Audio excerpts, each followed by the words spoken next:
Viz Radio, episode number 47. I'm, of course, your host, Mike. Well, one of your hosts, because I'm also joined by Chris. How's it going, Chris? Okay, sleep deprived,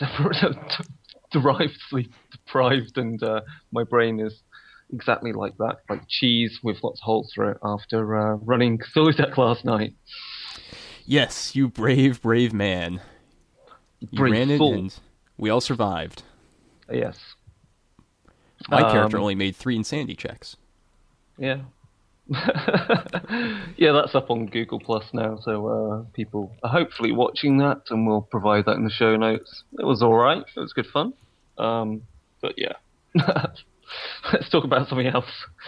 Well, let's talk about our guest right here. We've got Matt McElroy from DriveThruRPG, One Bookshelf, and all that good stuff. How's it going, Matt? Great. Thanks for having me on the show. Oh, it's our pleasure. And you're here to talk to us a little bit about some of the work you're doing for White Wolf, some of the work you're doing for One Bookshelf, and just giving some of your insight into the World of Darkness as well. So we definitely really appreciate that. I am a man of many hats, but I'm not the Black Hat Matt. Oh no. Actually, fun fact. So when we had Black Hat Matt on about a year ago, when I was saying his name in the beginning, I was going like Matt Farland. Because I was totally messing it up. This has happened before. Yes. So Matt, we actually had you on nearly 2.5 years ago to talk about Now in Print when that first came out, which was pretty cool.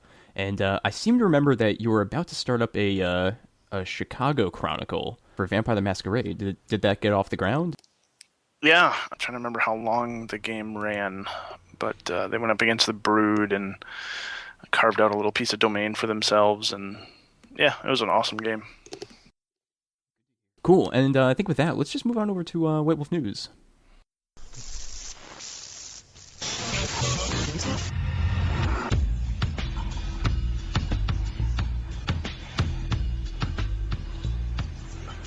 Yeah, so White Wolf News, pretty huge, is God Machine Chronicle is now out. We're going to be discussing that a little bit later, but it's pretty huge, I gotta say. It is huge, and the cool thing is that all the new rules in that book are available for free to download, so you can basically grab it for a taster, and if you really, really like it, you should get the rest of the book.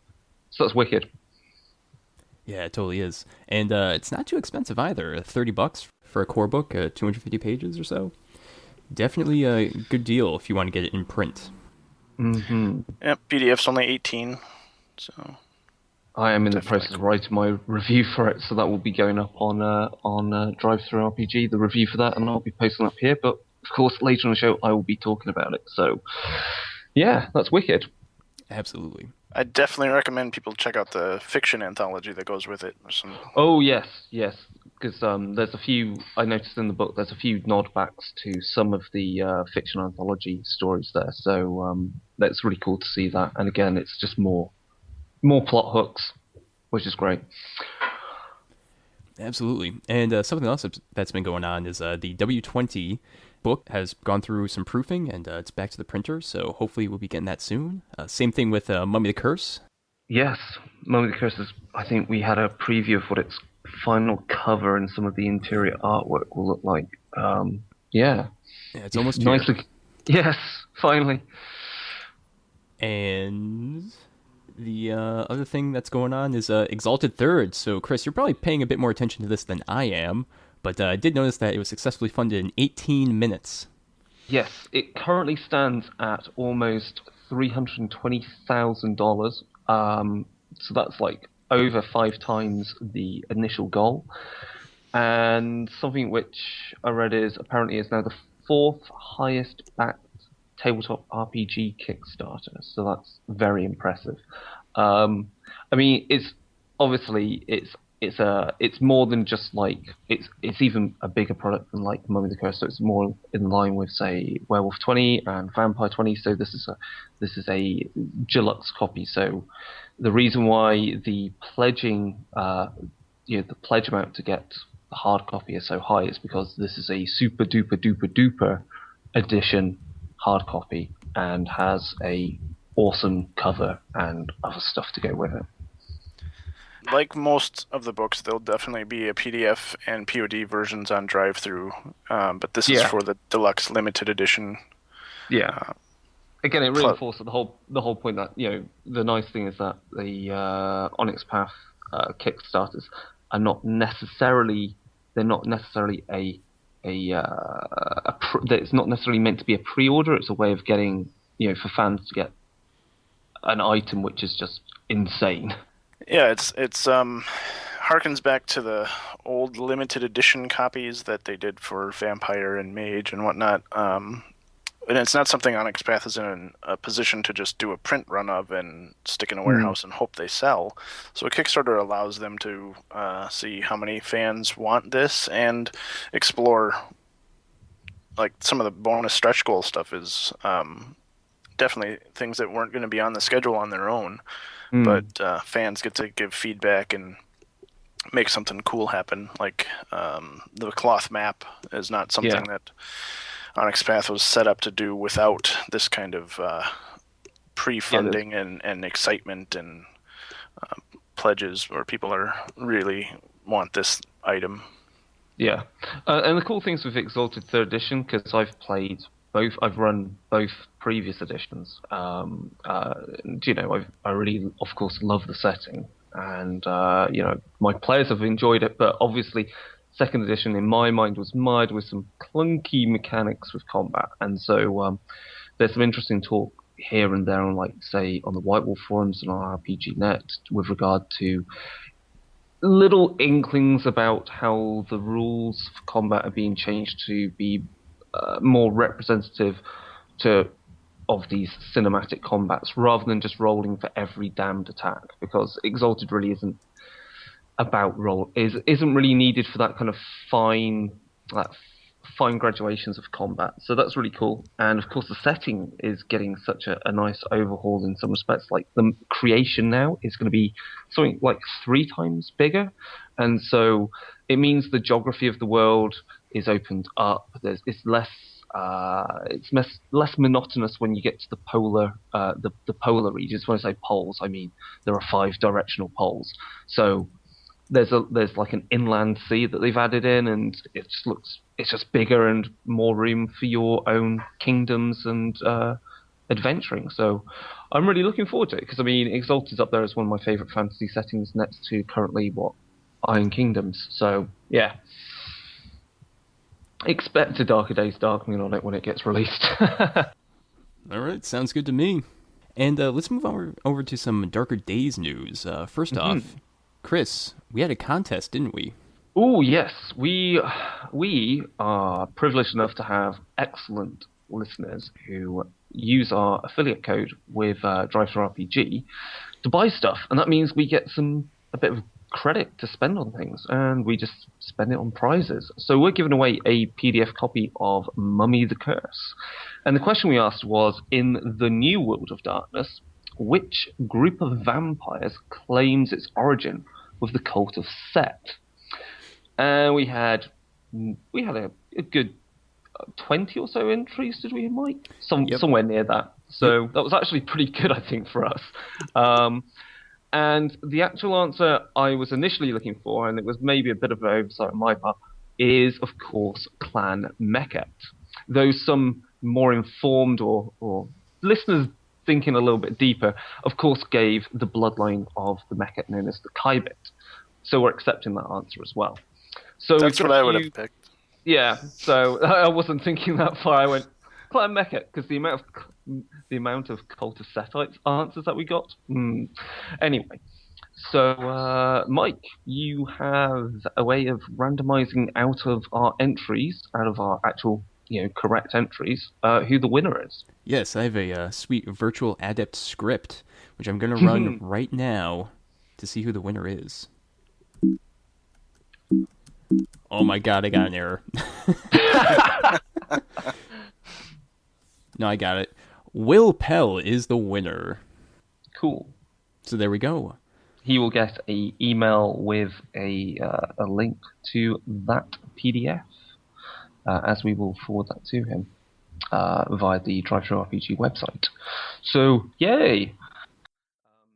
And yeah, I haven't actually Nice. been on our account there, so we should be racking up hopefully some more credit because people are saying even on Reddit that they should buy stuff through our links in order to get us more credit so we can give away more prizes. So everyone wins. Cool.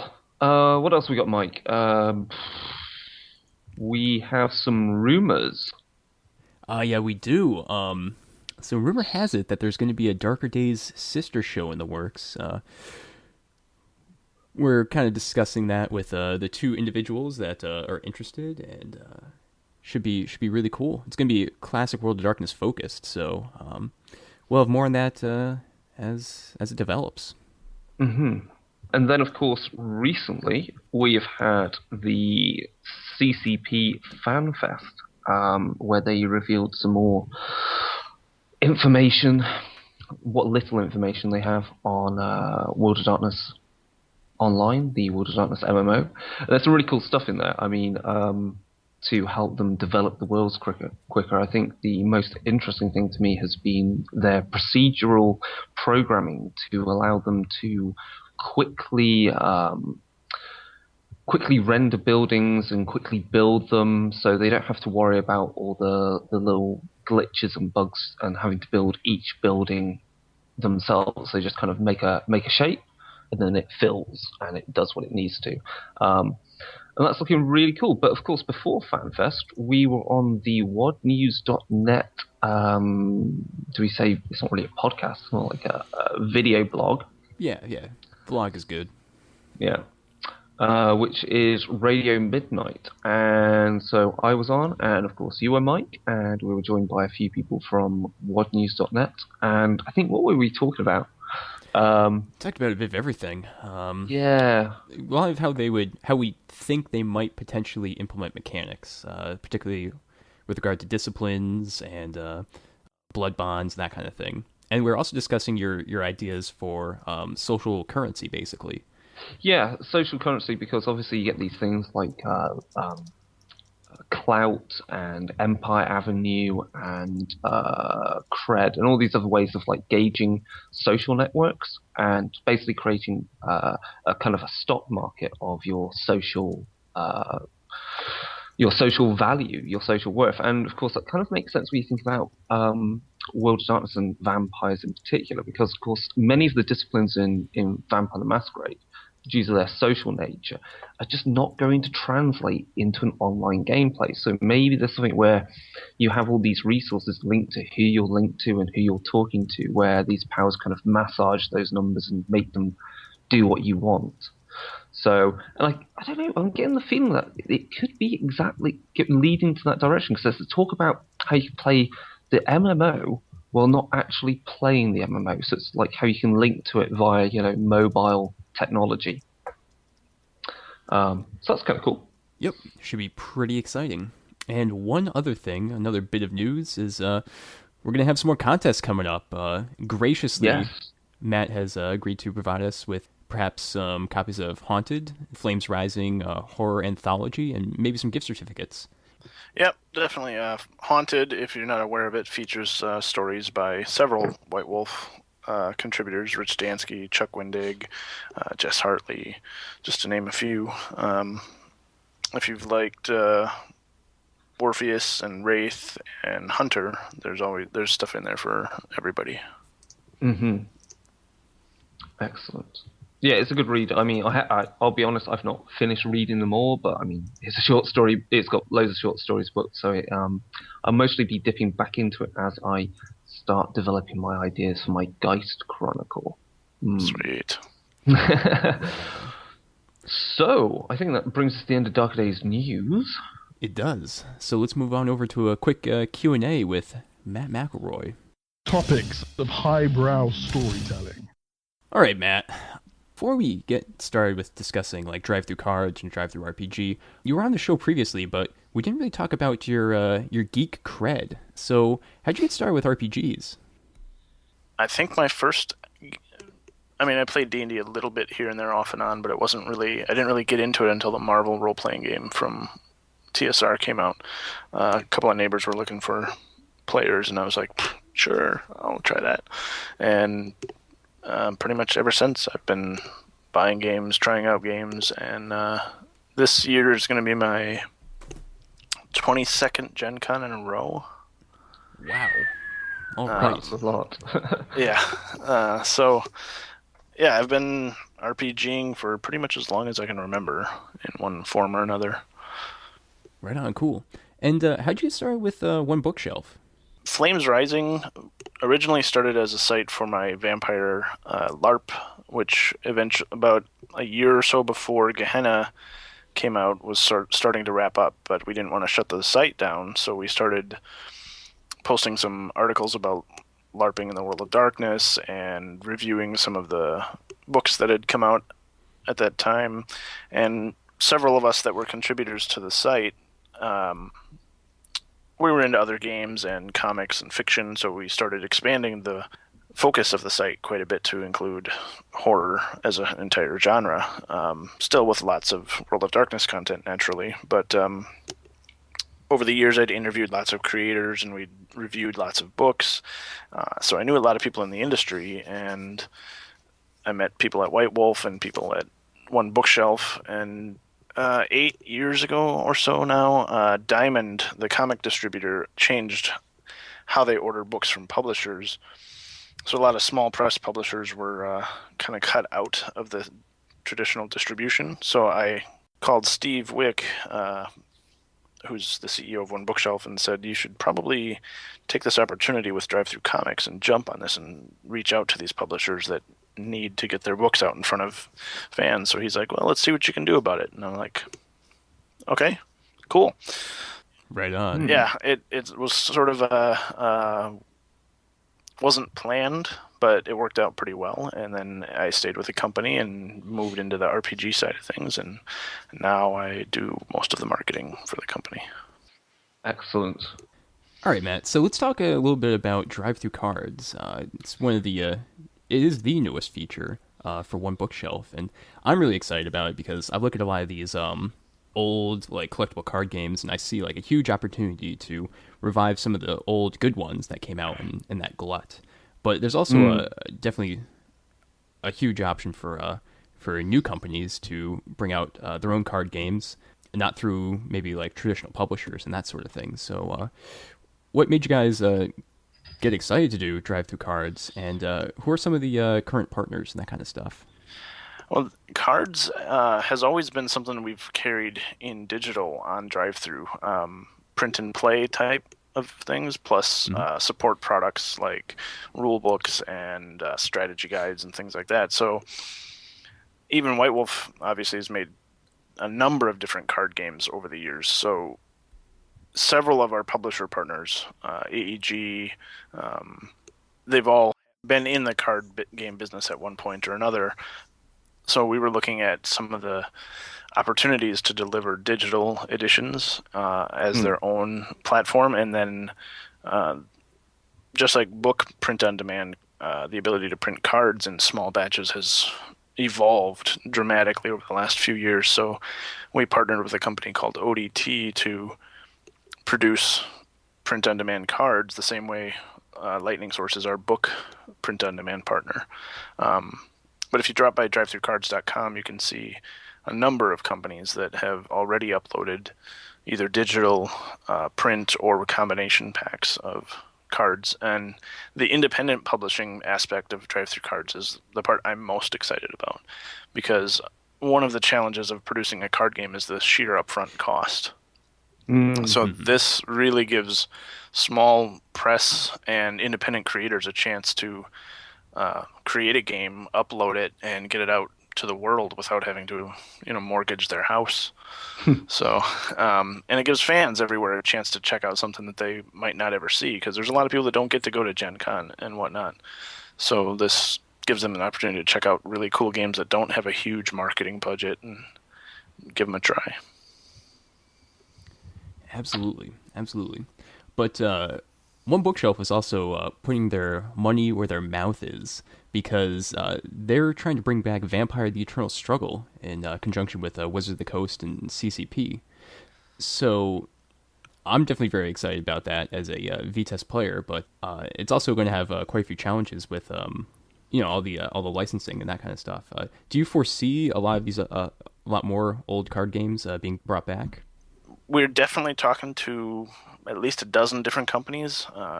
Chaosium is one of them that we're talking to about some of their older games. Mm-hmm. And then Cheap Ass Games is another one, AEG. Oh, perfect. So nothing's been like 100% decided, but we're definitely exploring all of the different avenues that we can. Hey, that's all I ask. And I see here you did make a note of this, but of course, people listening to Darker Days are probably going to be curious about both Rage and Arcadia: The Wild Hunt, the Werewolf the Apocalypse and Changeling the Dreaming card games, respectively. So, any word about those? It's not pretty at the moment, mostly because the assets, the original production files for those games are so outdated, and the software that they use is very not current, that assembling any sort of actual print file from that is extremely challenging. So some of the assets, especially for Arcadia, might be missing or destroyed. So we don't know for sure what even the possibility of making a starter deck would be. Interesting. But one previous White Wolf card game that I did notice is back is, of course, Pimp the Backhanding. So that's pretty cool to see. But apparently it's not actually licensed from White Wolf. White Wolf had previously had the license, so it's the existing owners now printing it? Yeah. For you guys probably remember, for a time, White Wolf was printing and distributing books for Goodman Games, Melhavoc Press, the guys that made the steampunk dragon game. What was that called? Dragon Mech. Yeah. Right. And I think there was another one, a couple of them anyway. Pimp was a similar deal. A couple of creators had come up with this idea, but like I mentioned earlier, card games are extremely expensive to produce. So they made a deal with White Wolf that White Wolf would do the printing and distribution for a share of the revenue. The great thing about DriveThruCards is that kind of deal is no longer needed. So these guys were able to get all of their assets together and make basically a reprint on DriveThruCards, and they don't have to have another company that they answer to anymore. So, is there? I don't know. This may be a bit crazy, but is there even the idea of like there was at a time a lot of these constructible kind of games that were actually printed on card size things. So yeah, like Pirates of the Main. Matt, are we going to see Racer Knights of Falconis return? Yeah. That's another one that's actually owned by somebody else, so it's a possibility. So we'll have to see. Right now, we don't have the setup to do the punch cards or the perforated, but we do on DriveThruRPG, for example. A couple weeks ago, we did a big promotion around our new double-sided map tiles. Fat Dragon Games and Dramascape and a couple of other companies. It's really cool. They're 6-inch square maps that you can mix and match and make castles and put your minis out on them. It's pretty awesome. So we're definitely exploring. We don't just do playing cards anymore. So yeah, that's really good to know. Yeah, because I only brought it up because again that was another thing that kind of fell into the kind of card game sort of genre, but it wasn't really a card game yet. And of course we've moved on with so many different printing techniques these days that some of these things may be a bit easier to do than they were 10 years ago or 5 years ago. That's really wicked. And I guess this is more of a highbrow question, Matt, but Sandjigger asked us that given that a lot of friendly local game stores have a big market in secondhand resale of collectible cards, do you think DriveThruCards may eventually have some kind of impact on that? It's certainly possible. There's always going to be people that want like first printings. especially for games like Magic the Gathering. But one of the neat things is reprinting some old games will actually increase the audience for those games. So take Vitesse, for example. There's a lot of people that have never played it. If we do manage to bring it back, that's a whole new market opening up that some of those people will want to go back and collect and fill out their collection. And I think stores will benefit from more people playing. And some of these games will actually go be available to retailers depending on the publisher and what kind of deals they set up. So that might get new product for them as well. Oh, perfect. Hey, that's really good to hear. That's really cool, yeah. Because, it'd be really nice to have so many of these things back in print, not only just so people can order them, but to be shipped out to local gaming stores. That's really, really cool. Yeah, each publisher will come up with their own business plan for that, but we're definitely going to help with whatever they want to happen. I guess the one thing that protects original printings is the fact you get foil cards and holographic from classic to a classic thing that you see in Magic the Gathering. Excellent.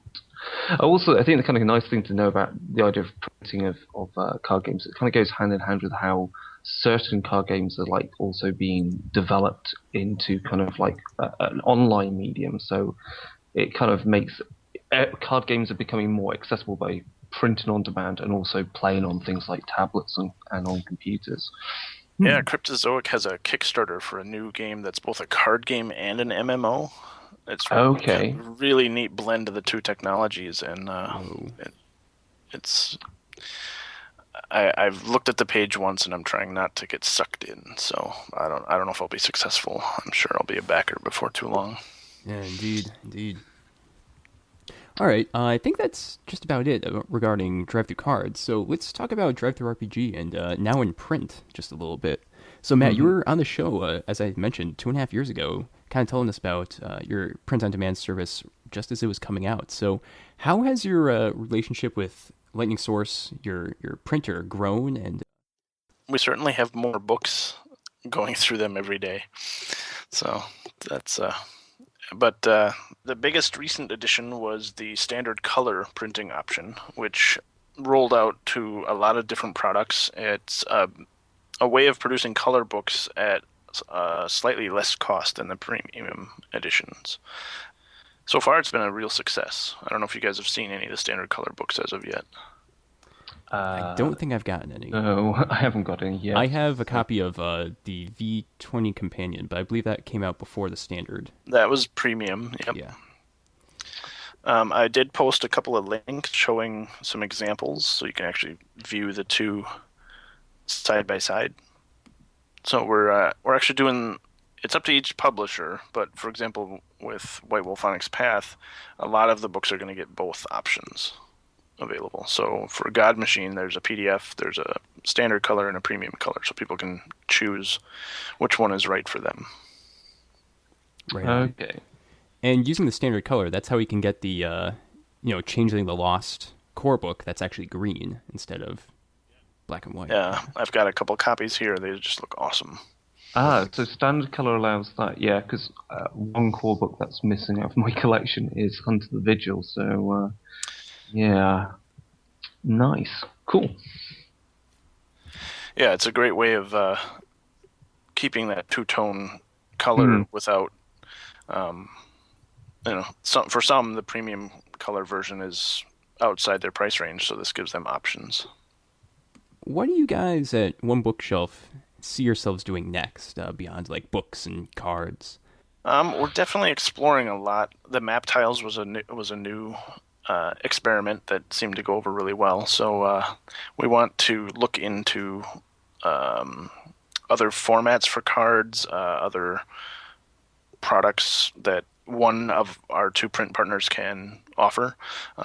We've tossed around as a discussion topic the idea of maps, which could also be useful on like our comic site as prints for artists, offering, think of a mouse guard print by David Peterson or something cool like that.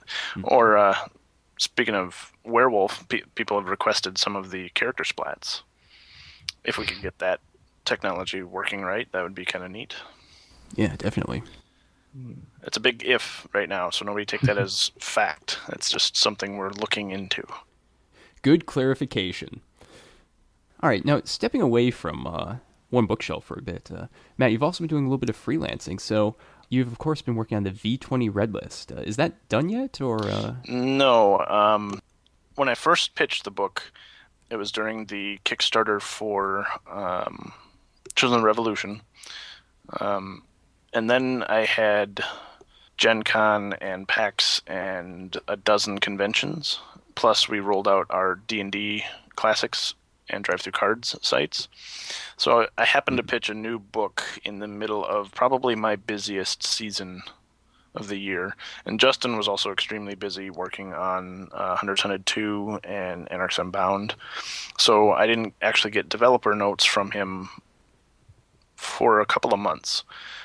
So there was a little bit of a delay there, but as to make up for the delay, we've actually doubled the size of the book.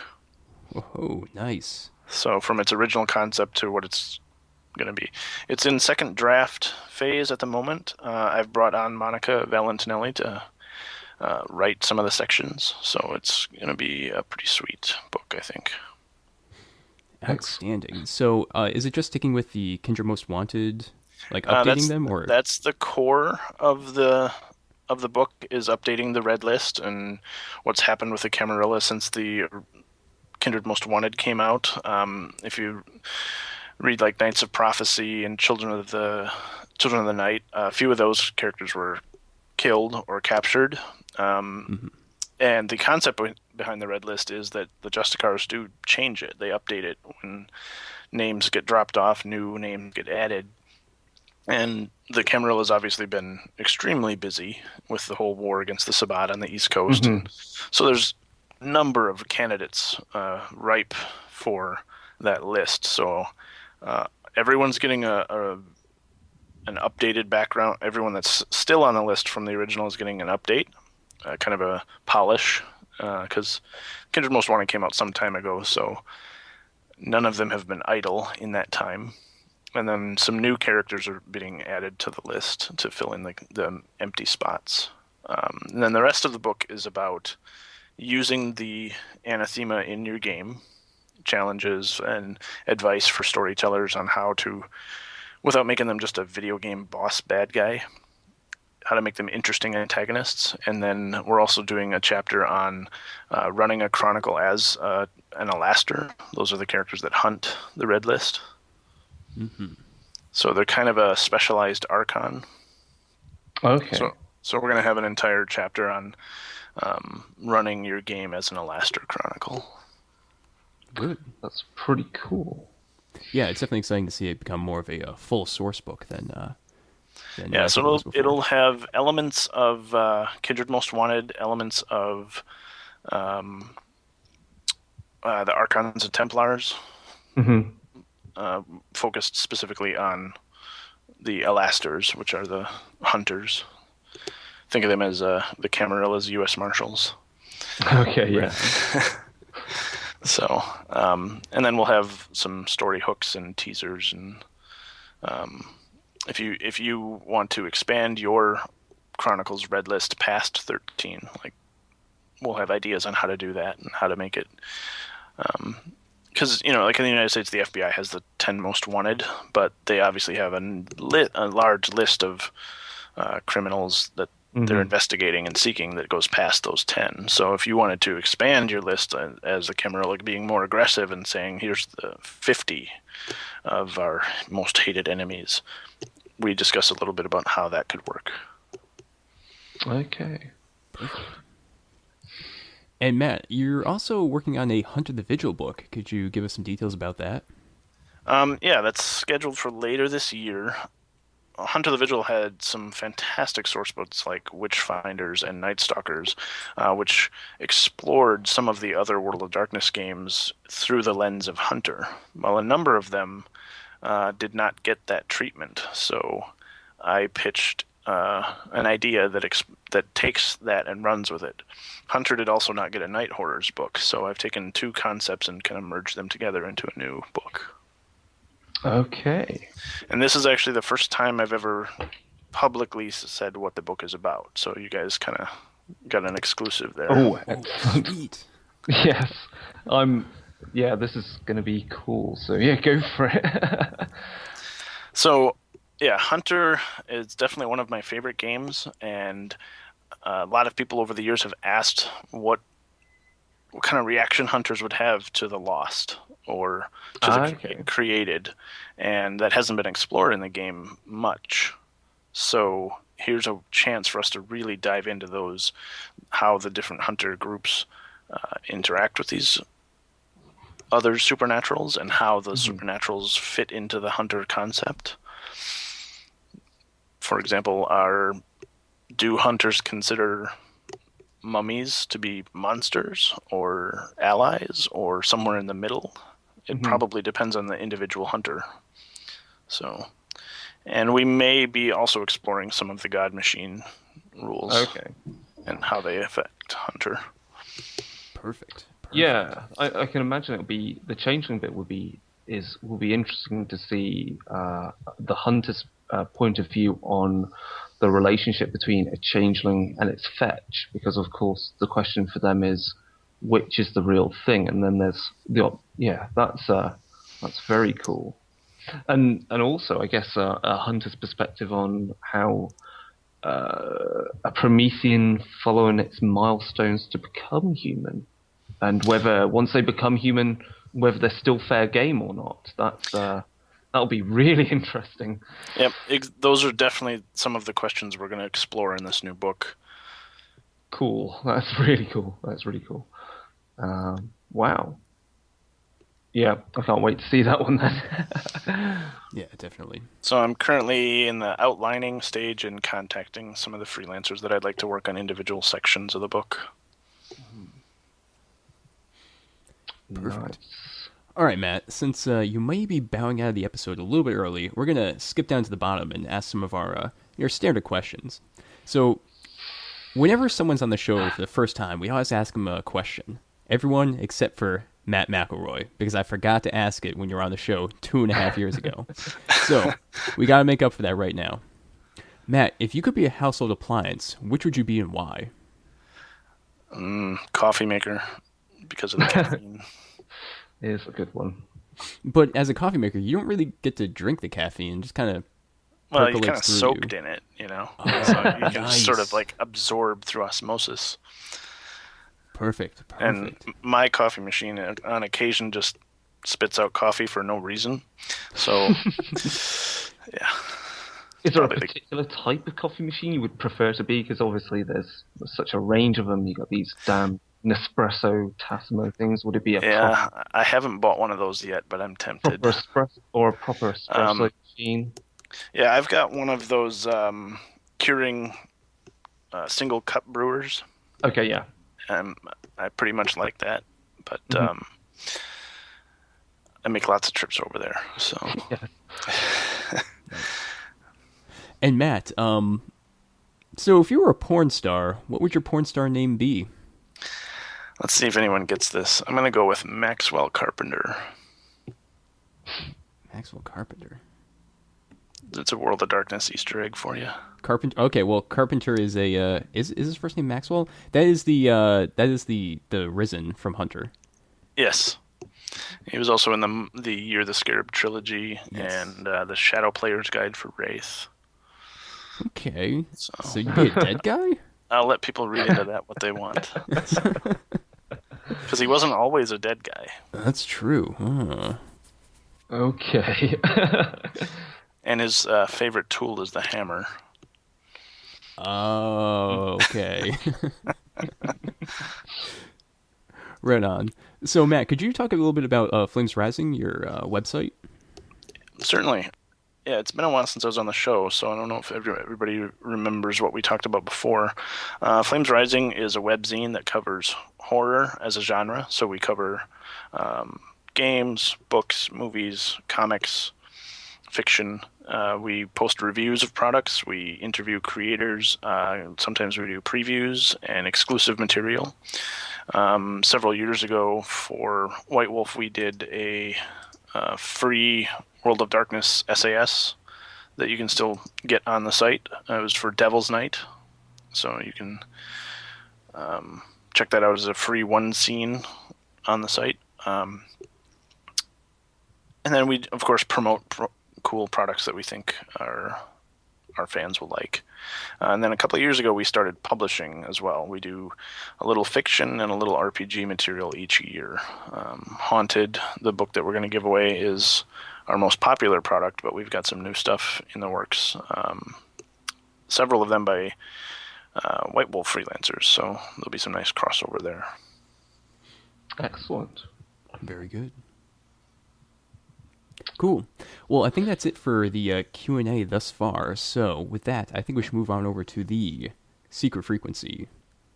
It's under the stairs. I love my mom. Tonight's secret frequency was submitted to us by San Chigger. Thanks, Chig.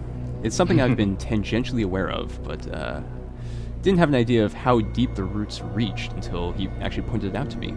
So let's just dive right in. Tonight we're of course discussing the Santa Muerte, which translates from Spanish to either Saint Death or Holy Death. This is a holy figure that takes the image of a skeletal woman clad in a robe and holding either a scale or a scythe. And despite its similarities to the Grim Reaper, the Grim Reaper is actually based off of Baltic and Polish myth, where the Santa Muerte is a kind of synthesis of biblical stories and Mesoamerican folklore. It is, in fact, made holy by consensus and popular belief, and not only represents death, but it's actually a patron for many different segments of society, including the poor, police, drug runners, prostitutes, and transgenders. And yet, the Santa Muerte is considered to be a heretical religious figure, and it's dismissed by the Catholic Church in Mexico as paganism. But regardless of that, the poor cling to the Santa Muerte in spite of its, the dominant Catholic faith. The figure is actually worshipped by millions throughout Mexico, Central America, and the southwestern United States.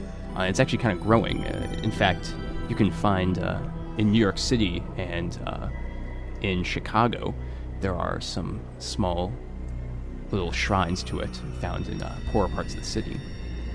And actually, a lot of these worshippers believe that the saint is in fact part of Christian mythology. And it's gotten so bad that even some Catholic and Protestant churches believe and preach that Santa Muerte is part of a black magic cult, and it's masquerading under a kind of pseudo-Christian doctrine.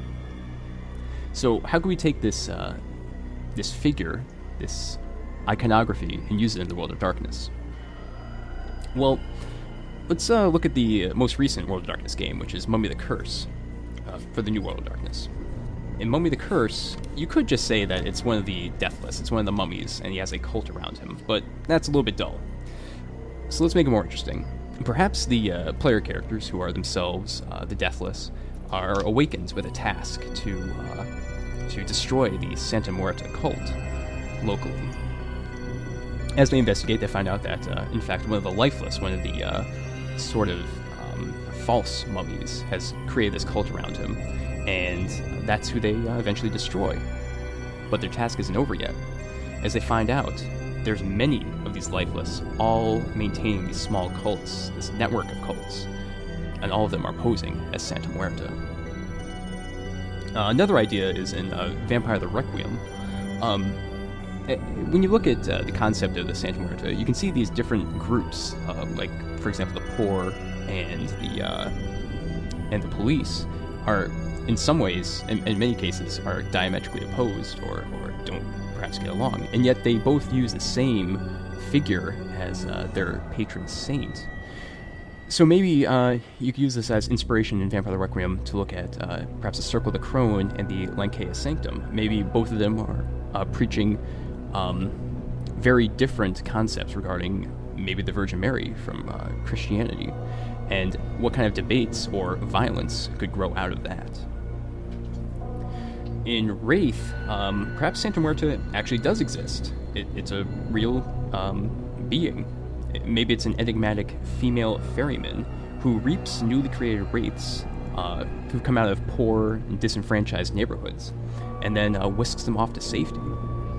Now, what if your characters are a group of legionnaires, and if they could find where these enfants are taken, they could be hugely rewarded.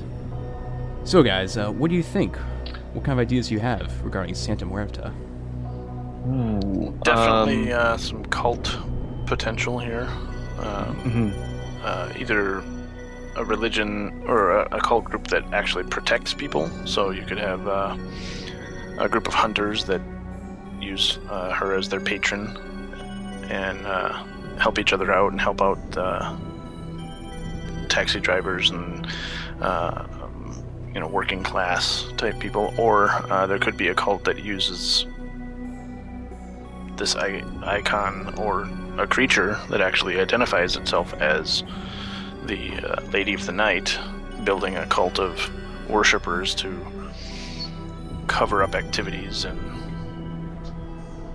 that sort of thing. I was going to go with a few things. First of all, you could use it as a concept for a Geist, for Geist Sin Eaters. So it's actually the Santa Muerte actually is bound to a Sin Eater. You could also use it as the kind of it could be a legacy. Legacy. I'm trying to think of the term that they're using. Geist. A legacy conspiracy. Is that the right term? Mythology. That they've built up over time, and so various Sin Eater groups have used it over time as a way of having this long-lasting mythology that they use for their rituals and rites, and they have mementos based on it. The other thing you could go with, you could actually use it as an inspiration for an entitlement for Changeling the Lost. So again, it could be an entitlement linked specifically with the Court of Winter, considering they're the Court of Death and Mourning and things that have been lost. And if you look again at the patronage, you could possibly even put into all that patronage, a lot of the lost may fall into being involved with those groups or in some way related to them. It could also be inspiration, I guess, for the hollow ones for Mage the Ascension, so it could be the basis of a particular type of paradigm that this group of South American hollow one mages make use of, using again the rituals to create the right correspondences for their power. For Masquerade, she could easily be a Semedi or a Cappadocian. Yes. Again, working on the Vampire the Requiem thing, as you said, Mike, you can actually build up an entire creed, a version. Maybe it's considered a fusion of the Lancare Sanctum and the Circle of the Crone to create a new creed, which is considered a blasphemy of the Testament of Longinus. And so the Santa Muerte could actually be a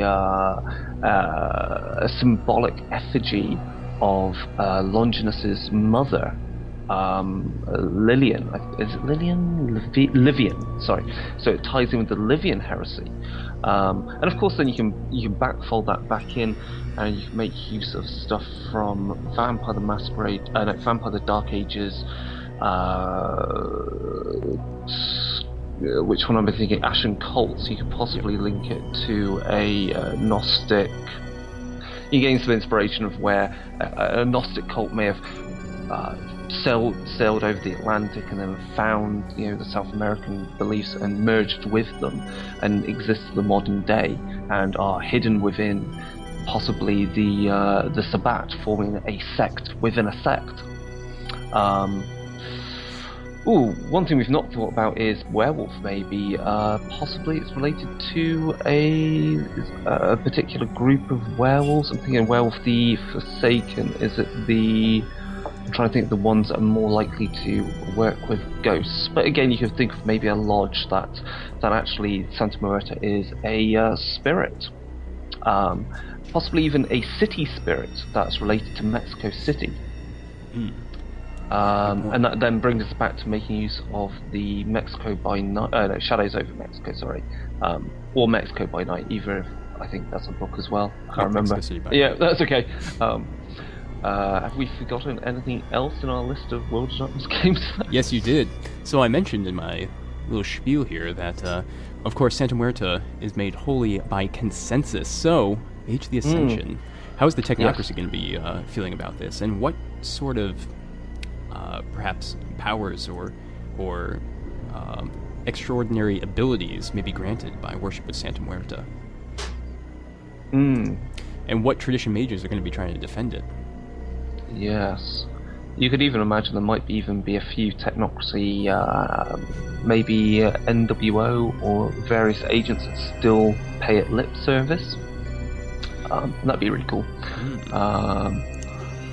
Yes, and then of course you could link it to Aztec Mayan mummies of Mummy the Resurrection, and you could possibly use that as inspiration that this is another type of mummy cult that is of different mummies which are not linked to the original in Egypt in Mummy the Curse.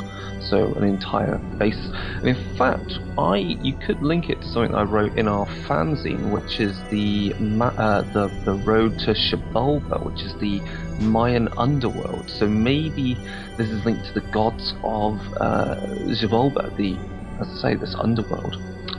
So yeah, Santa Muerte could be a one of the Keraboi of Geist and commands a domain. Yeah, I think we're done. I'm done.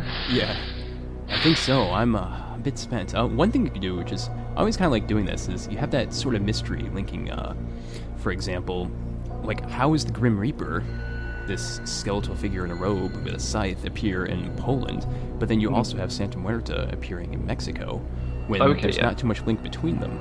Another thing you do, this is tying back to Darker Days Radio episode number 14, where they're talking about Black Vaughn. Chris, you're the one who submitted that secret frequency. Mark went into this little tangent about great cats and also mentioned rumors of great cats in Glastonbury, England. Now, of course, there really aren't any large cats there. However, I originally grew up in a little place called Glastonbury, Connecticut, the one other Glastonbury, and there are indeed mountain lions and bobcats in Connecticut. So what if the two Glastonburys are linked? So you kind of like, it could be it's parallel mythology, which is a remnant of something older. Yeah. It also, that links to something else, because obviously Santa Muerte is meant to be the 8th Archangel. So you can link that to the God Machine, so it could be a manifestation of a particular way that the God Machine manipulates people. Or it could be a fallen angel, in which case it's acting against the God Machine and ties into Demon the Triple X, which we'll be seeing later in the year. Yeah. Right on. Matt, you got anything else? She reminds me a little bit of the Capuchin from the Giovanni Chronicles. So she could easily be a Harbinger of Skulls. That's true, yeah. Interesting. Yeah, she really does have that particular image as well. It's very good, very good. Cool. So I think that's it for the secret frequency. And Matt, are you going to bow out now? I am indeed. Thanks for having me, guys. Well, thank you very much. Thank you very much. And with that, let's move on over to the Classic World of Darkness. Classic World of Darkness. So today, for looking at the Classic World of Darkness, I figured we'd kind of do a bit of a retrospective on Vampire 20th, since our next segment after this is going to be talking about the God Machine Chronicles. So, we got this new system, a new setting, really, for a new World of Darkness. So why don't we go back and take a look at what they've been doing so far with the first sort of reboot for the Classic World of Darkness. So, of course, Vampire the Masquerade was the first White Wolf World of Darkness storytelling game released back in 1991. And it was a really big deal when they announced that V20 was going to come out. And they're going to bring back Vampire the Masquerade. Chris, you definitely probably remember when we had Gehenna Heretic on the show to talk about the Vampire Translation Guide, which is the product that links together Vampire the Masquerade and Vampire the Requiem, kind of gives you a way to transfer rules from one to the other. Yeah, that was back in Darkling number 16, and we're not really going to talk about that right here because we really covered it quite a bit. So definitely check out that episode if you want to review that. The other thing they released as an April Fool's joke was Paths of Storytelling Vampire, which is kind of a choose-your-own adventure. You can do either Gangrel Clan, Malkavian Clan, or Toreador. I've only ever done Gangrel, and I kind of wanted to cry. So, that's when V20 came out. It came out over the summer of 2011, and Mark and I did briefly talk about this back in Darker Days number 30. But let's kind of go through it again, just as a kind of like a quick overview. So V20 is giant. It's 500 pages long. Chris, do you have a copy of it? I have a copy. Yes, I have. Perfect. I just wanted to make sure that you actually know what I'm talking about. Yeah, I've read through it, and I say I've read as in large portions of it. I kind of skipped through because it's so close to.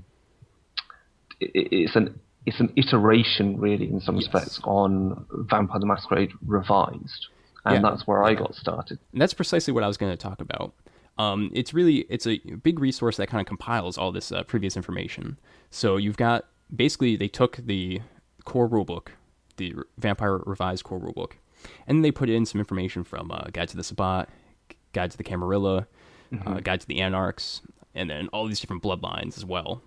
And just got all the rules in there. And it's really just in one place. That's what you're kind of getting with this book, is you're getting this rules compilation of all the main information that's good.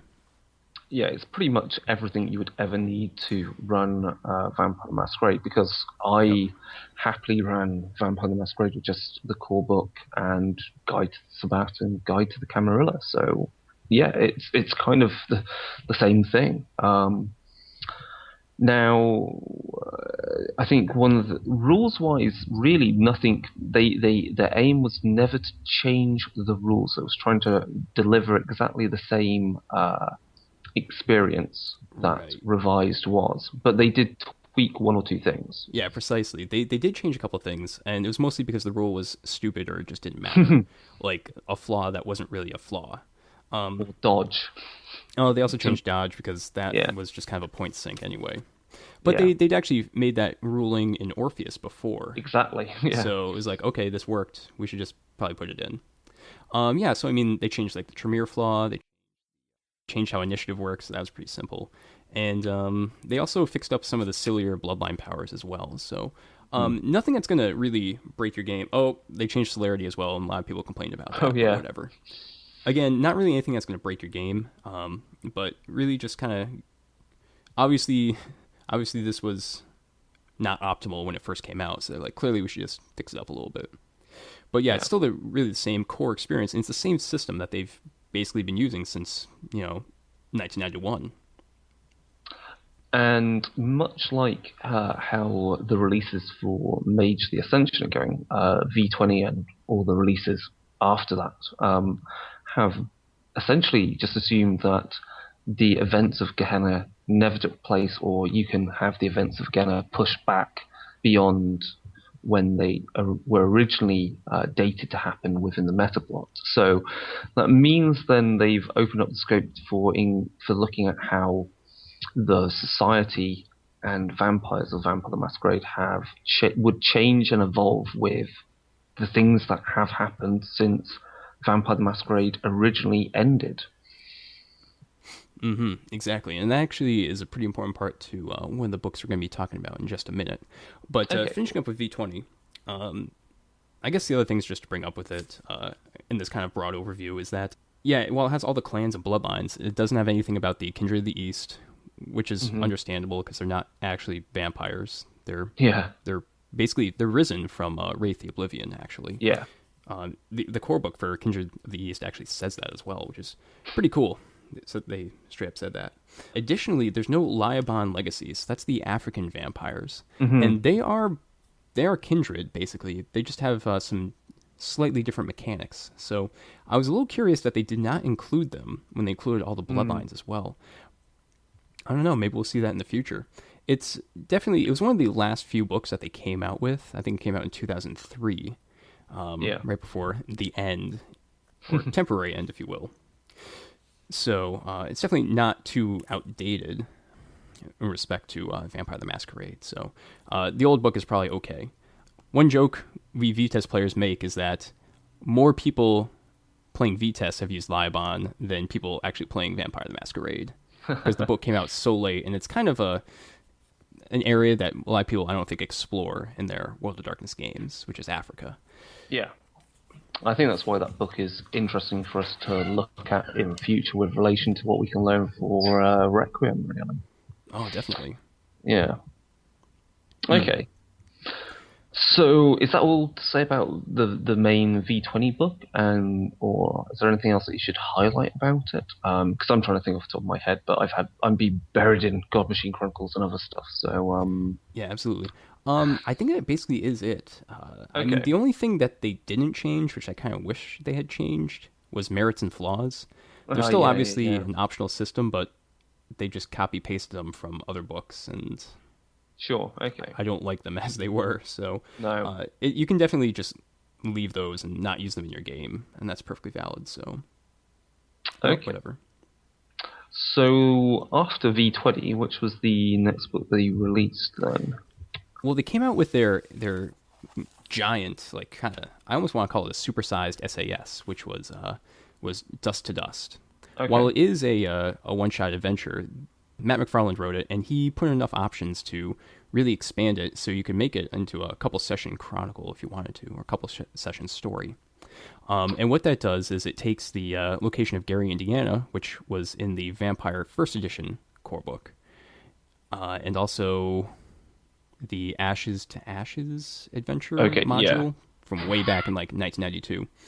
It takes that and kind of updates the setting, shows that Gary is an awful, awful place nowadays, and provides a look into the very limited kindred politics that still exist there, and then also has some zombie horror action going on.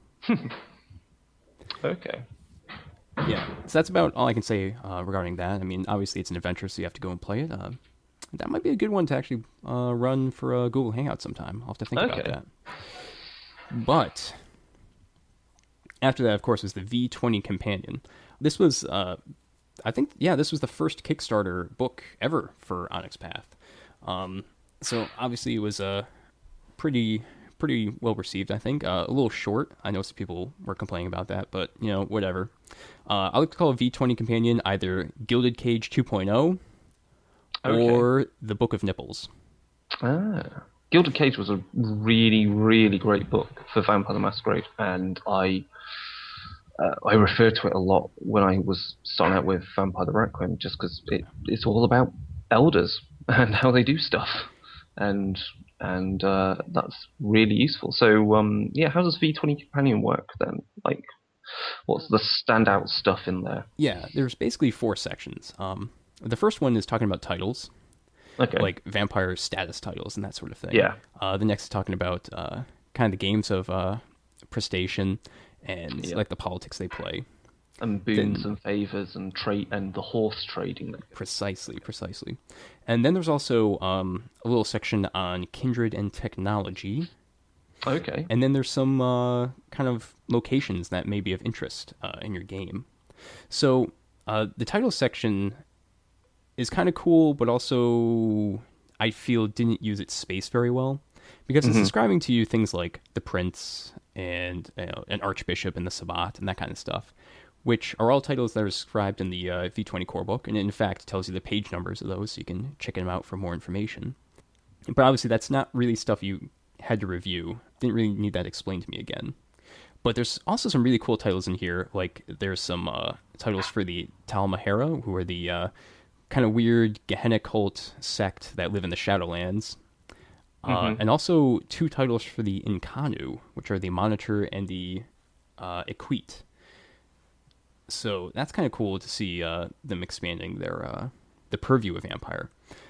And that's actually, just as a side comment, this is kind of, I think, a core theme to what they're doing now. Actually, we'll cover that later. Okay. And then if you move on over to the prestation section, this is great. This is really, it's basically taking what you find in Gilded Cage and then distills it down to really the core concepts and uses the word count very well. And it's really great because actually you also get a lot of discussion about the Sabbat and how Okay. boons and the horse trading basically works with them. Anarchs as well, Talmahera, the Nkanu, and even independent vampires, and how they all kind of interact with each other in the eternal struggle. Okay, cool.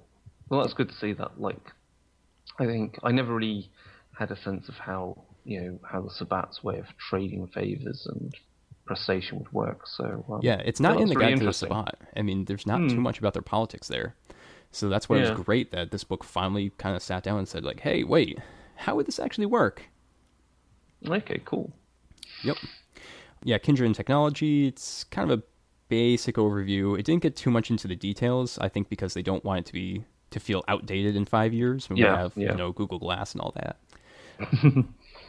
And then the locations, this actually kind of felt the location section was a little weird and kind of shoehorned in, because the rest of this is about Kindred Society, and then we just have a list of different places where they hang out.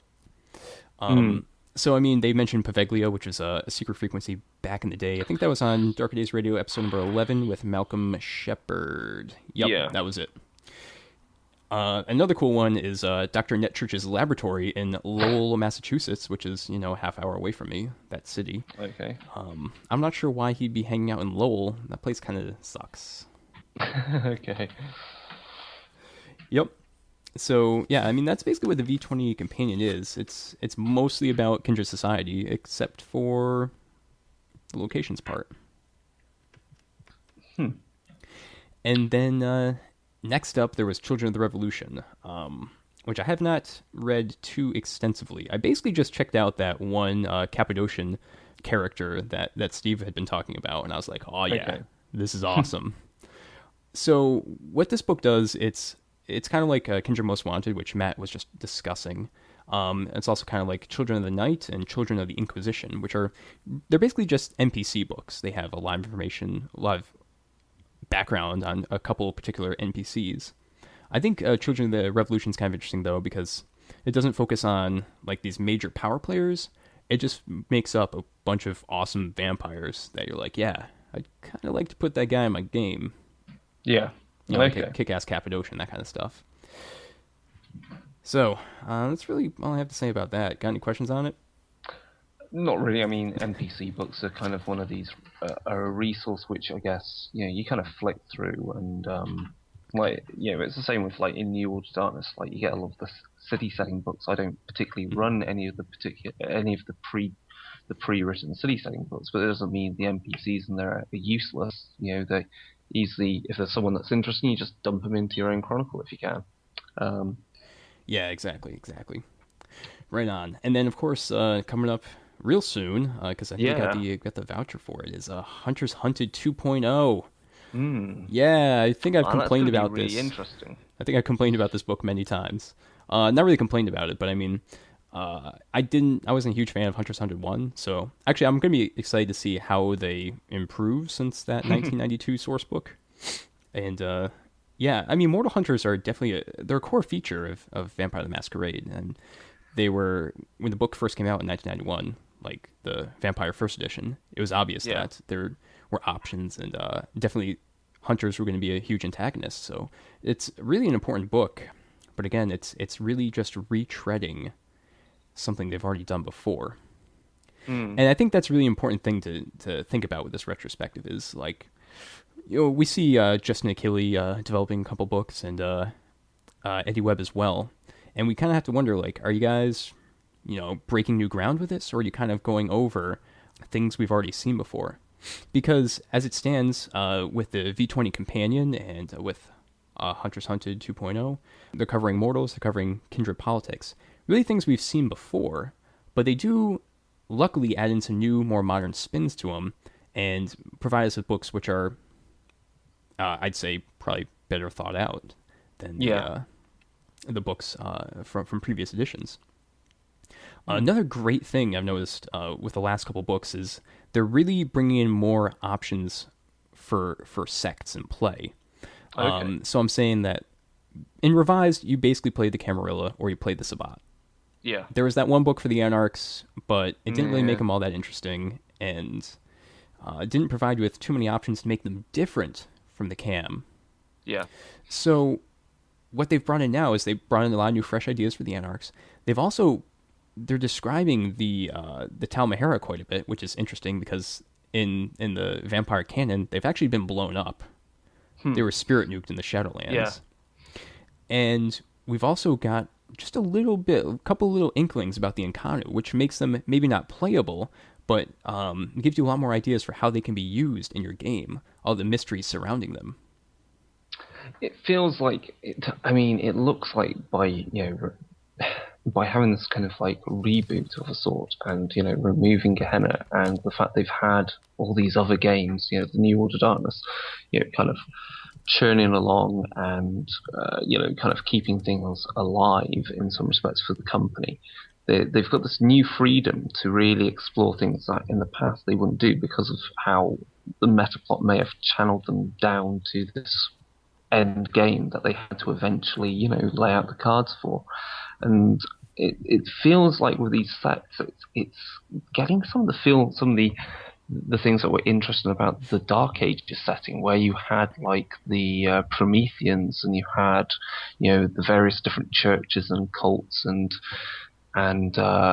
heresies, and to have again these smaller groups and that could be part of or not within the main Sabbat and Camarilla really, I think, adds some diversity to the setting, which for me makes it worth looking at again. Yeah, absolutely. And when you look at Vampire Revised, they had a lot of little secret societies and factions, but they're always like distinctly within one sect. And now what they're doing is they're bringing in a lot more options for interplay between sects and having these little groups that are, as you mentioned, kind of outside the norm. Which is definitely very appreciated. I think another important thing to do is kind of look at some of the upcoming books to see if those are kind of treading new ground. So what we do have is Blood Diaries of the Clans, which is a bunch of mini clan books. Obviously, they've covered clans before with clan books quite extensively. So I'm excited to see how they're going to spice this up from what we've seen in the old clan books and what kind of new ideas they're going to present. And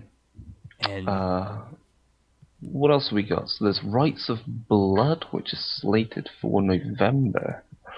Right. There's also that looks cool. That one, and we were discussing that a little bit when the schedule first came out, and I'm pretty excited for it because it's going to include some blood magic and thaumaturgy for like the Talmahera, for example, and we never got any of that kind of information before. Well, scratch that. We got biothaumaturgy in Dirty Secrets of the Black Hand, which is just kind of weird and silly. Yeah, sorry, though, in an earlier release we've got Anarchs Unbound, which is a revisit of the Anarch cookbook, and yes, so again, I can definitely see that as really revisiting those concepts, but maybe making it more informative and a more mature kind of product than the original one. Yeah, exactly. I think that's one of the important things about the V20 line is they're really, when they aren't breaking new ground, they're looking at these books and these concepts and just kind of updating them and making them, improved for our modern sensibilities. How about that? Yes, because I think this is one of the things, as much as people may not like Vampire the Requiem, it's allowed writers to explore what vampires are and explore kind of different political settings for vampires, and that then obviously has a feedback loop into when you look at Vampire the Masquerade and you go, yeah, maybe we didn't write about the Anarchs or write about all these secret societies in a way that did justice back in the day. So people learn things and they realize how to make a group more interesting or at least make a product better. Cool. Yeah, I think that's really the final verdict, Chris.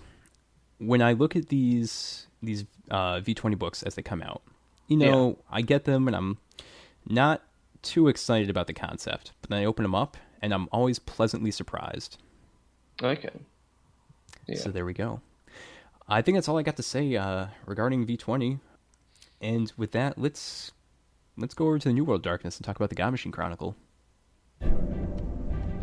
World of Darkness 2.0. Okay. So yeah, God Machine Chronicle. How many weeks has that been out now? It's like a week, maybe a 2 bit weeks, more. something like that. 2 weeks. Oh wow. I haven't even Okay. downloaded it yet. Oh, jeez.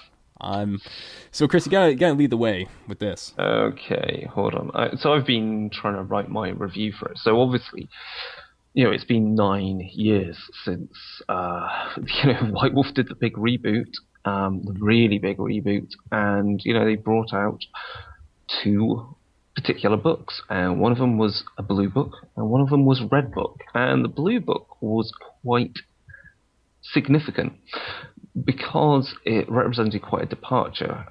In Old World of Darkness, you would have the main core rules of World of Darkness reprinted for your particular setting. What we have here, though, is a core book which you would use to represent mortals and stories involving mortals and the supernatural and paranormal. And then, of course, you would get the appropriate splat book, the setting book, which would add on the template for those supernatural creatures. So, of course, the World of Darkness core book, as it's known, kind of got the moniker of being known as the Blue Book. And, yeah, it's been 9 years. And when you think about quite a few roleplay games out there, in that amount of time, you could possibly sometimes get a revised edition or even 2 completely new editions with updates of the rules. So I think that, if anything, that gives a good sign of how, in some respects, robust the New World of Darkness rules are. I don't know, Chris. I'm gonna say this straight up. Okay. Especially now that we have the God Machine Chronicle. Yes. When you look back, this is something I've been thinking about regarding the World of Darkness for a long time. When we look back at the storyteller system, the 1991 Vampire the Masquerade game, when it first came out, it was huge because it told you to play story games. It didn't actually give you mechanics to play story games really well. It just gave you, attributes and skills, which was a pretty basic game structure that had been around for a while. But it told you to play stories. It gave you used words like this is a session, this is a story, this is a chronicle, and that sort of thing.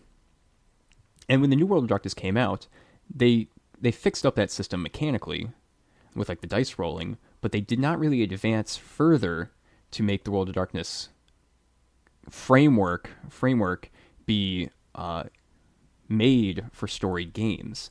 And now with this, we've really advanced quite a bit. This is a huge leap, I feel.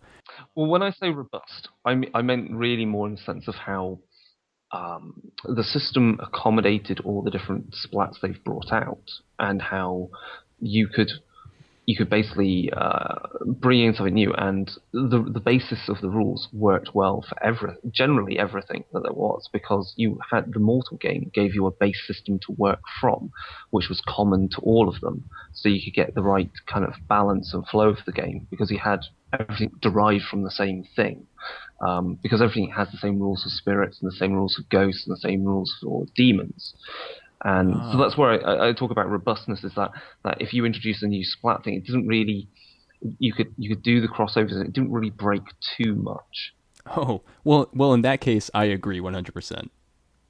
But yes, we have come on. The God Machine Chronicles really does represent some significant changes. Like if you had story, what did we have? Had storyteller system, the storytelling system. Mm-hmm. For classic World of Darkness to New World of Darkness. And the changes were really, what was the main significant changes? Merits of flaws disappearing, combat being streamlined to a single role. That was the main changes really there. And God Machine Chronicles does give us a significant move towards something that is more, I would say, a more collaborative way of telling stories, with mechanical nudges to make players think more about the story they want to tell with their characters, rather than playing in a way where it is the players versus the storyteller. Now it is you as a group of people trying to tell a story which will scare you together. Yeah. because there's now a bit of a buying into doing why you want to do certain actions. Because, but I'll get into that a bit more because that's the last part of the book. So, the God Machine Chronicle is called that because obviously it builds off the concept of the God Machine, which was introduced in the World of Darkness core book. It's this idea of this cosmic force entity that works in the background, nudging, pushing humanity with strange actions, strange creatures for its own occult and largely unknown purpose. And it has crossovers with vampire to do with spirits of that could talk to humans and vampires via the radio. And there's this whole thing about how eventually things like the lunar missions to the moon were to actually recover an angel, one of these entities that works for the God Machine. And there's a whole run-up of events that leads to this climax of recovering this entity, and then how it is working in the modern world. So I think you can basically look at the God Machine and kind of like it has similarities to kind of the large global conspiracies that you see within, say, the X-Files or Millennium, Fringe, maybe even Lost to a certain extent, and obviously it kind of has a feeling of kind of like Cthulhu without the tentacles. So yeah, Mike, what do you think about the concept of the God Machine and in that sense? I mean, what's being revealed now and what you may have read elsewhere? This idea of this cosmic horror. I think it's definitely much needed because New World of Darkness became far more Lovecraftian, I'd say. I mean, there was definitely elements of that in the Old World of Darkness, but I think the core Mortals setting was very much into that.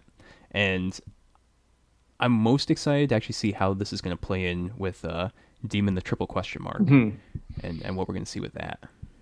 So yeah, I mean, as I said, the whole point of God Machine is we get an insight into the machinations of this cosmic horror that slowly maneuvers the world for its own kind of purpose, and we get insight into its agents, humans that are part of cults that work for it, or humans that have been corrupted and are kind of or machine type creatures, and of course it's angels which are summoned into the world. Of course, the angel being a broad term here, the angel being used in the sense that it is an entity working for the God Machine, summoned from its realm. What's interesting is we get a few things also the same. We get introduced a fourth tier to the game, which is cosmic scale. So you can play a chronicle where each story that you're playing out could be the characters versus the God Machine. And you could be winning very local things. So, you stopped it from harming your town.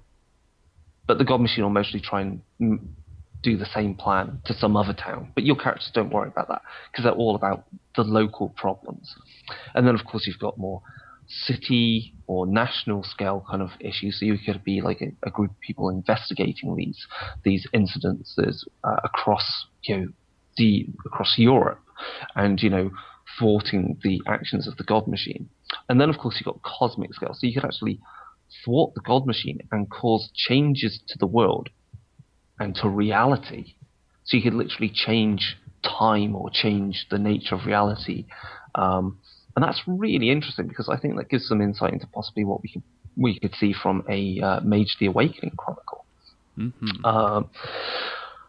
So, of course, we've got these ideas of tiers and we've got these ideas of what the God Machine could be. The important thing is we don't actually get told what the God Machine is. We get ideas of what the God Machine could be. So it could be a god. It could be the world awakened, kind of like that Gaia complex. Or it could actually be an intrusion from another dimension in a kind of a classic kind of alien sense.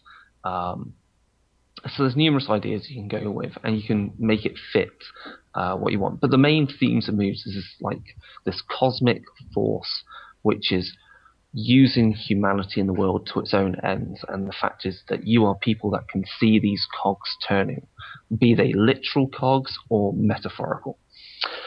And to support these chronicles, we get a whole list of kind of like how we would build your group. So we get really the ideas of what a group template is. So that's expanded upon, and we also get to learn about how we can introduce the God Machine into our game. So we look at like how the God Machine has infrastructures. Infrastructures are ways that it can manipulate, gather, nurture, create, and hide its plans. And so then, based on that idea of these infrastructures, we get given 20 or so kind of example stories. So imagine these as like a SAS written in the space of about 5 paragraphs. And so you get basically story seeds.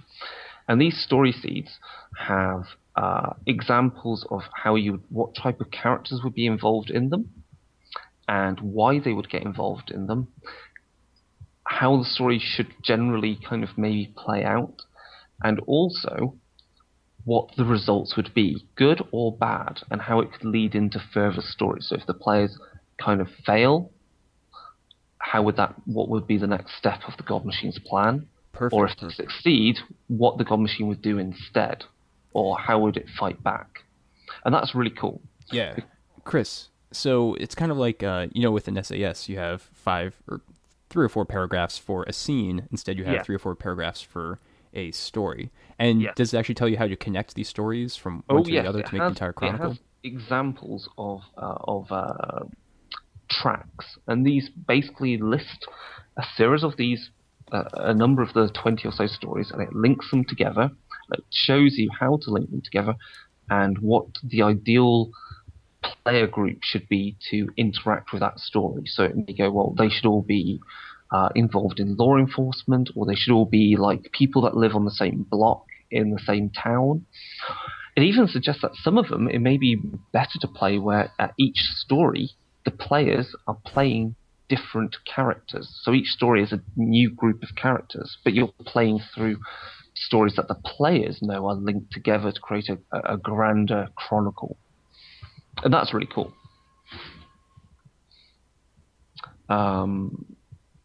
Is there anything more I can say on that? So, I mean, I think that's the general gist of it. I mean, there's a lot there to take in and read and absorb. Of course, they give you a whole host of NPCs, like strange creatures, people, and these angels that can be summoned in. They give you ideas of cults that could be working in the background and working for the God Machine. They also give you lots of readable resources. So these are like the crazy writings of some researcher, and how you could basically have the players, their characters, come across these and learn more about what the God Machine is.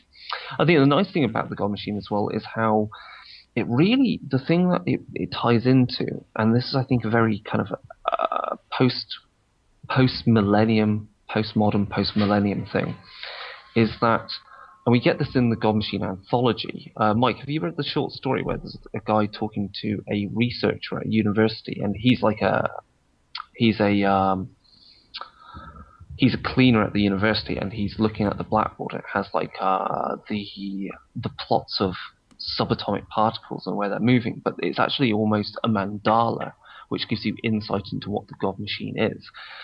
So there's this idea of modern science and modern technology is getting closer and closer to the point where where we may be breaching the veil and discovering what the God Machine is and how it interacts with that.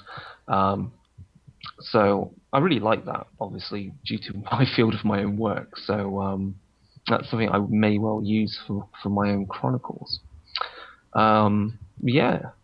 That's basically what I can say about the God Machine itself. Obviously, there's loads of stuff that would be perfect for Hunter the Vigil. I think we can now talk about rules. Sure. Okay, so the rules have undergone a lot of changes. The main changes take place in the morality system, the combat system, experience, and the introduction of the concept of conditions and tilts. So for humans, morality is gone, and it's replaced by something called integrity.